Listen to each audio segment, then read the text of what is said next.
I'm Erica, and I'm dressed as the Flash, and this is Batman. And who are you? Dinosaur superhero.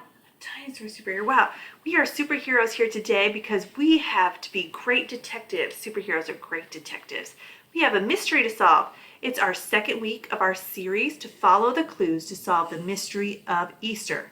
Last week we learned about Jesus coming into Jerusalem on a donkey.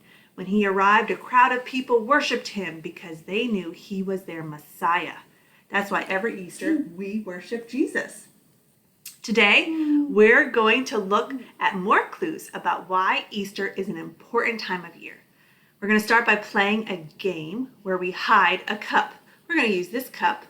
We're going to learn about a meal that Jesus had with his disciples. They probably drank from a cup like this one.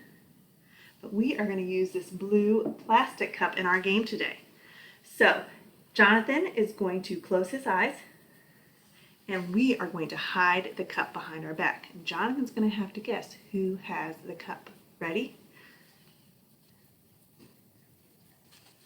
Okay, open your eyes. Who has the cup? Timothy. You think it's Timothy?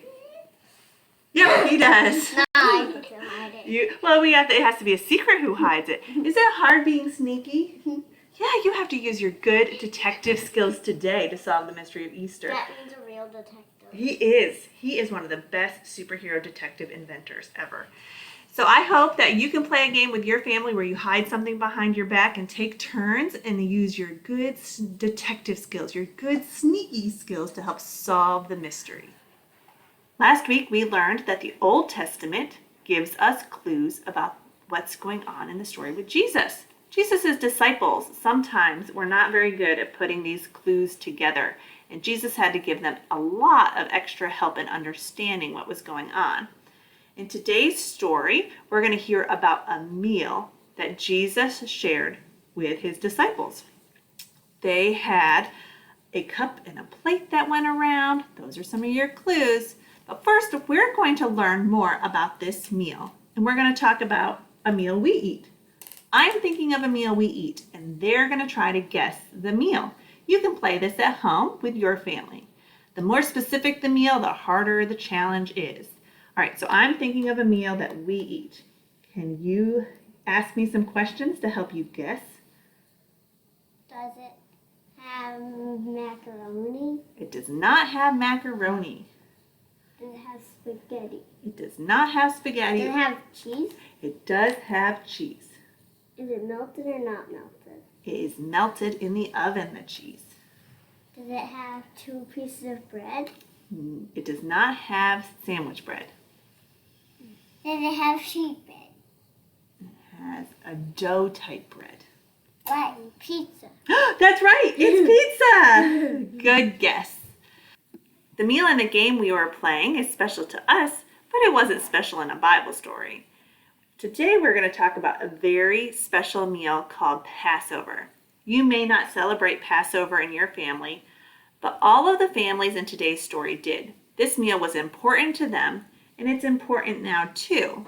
If you listen closely to our story, in a few minutes, you'll hear some more clues that will help us discover the importance of Easter. Last week, we got clues to put in our top secret envelopes for our clue game. If you missed out on those clues, you can go to the Spark Family website to get those. This week, we're going to get 3 new clues. Our 3 clues for this week are a place, the upper room. You can put that in your envelope. Here's your upper room. Judas. That's our person. Each week we get a person, a place, and a thing. Here's your person. And silver. You can print these clues out from the Spark Family website. What do you think today's clues have in common? You have any ideas? What do you think they have to do with our Easter story? Do you know? What do they have to do with our Easter story? Mystery. It's a mystery. Well, keep collecting those clues so you can play the game of Clue. The directions are online. And we hope that you will help us solve the clue as we read the Bible story next.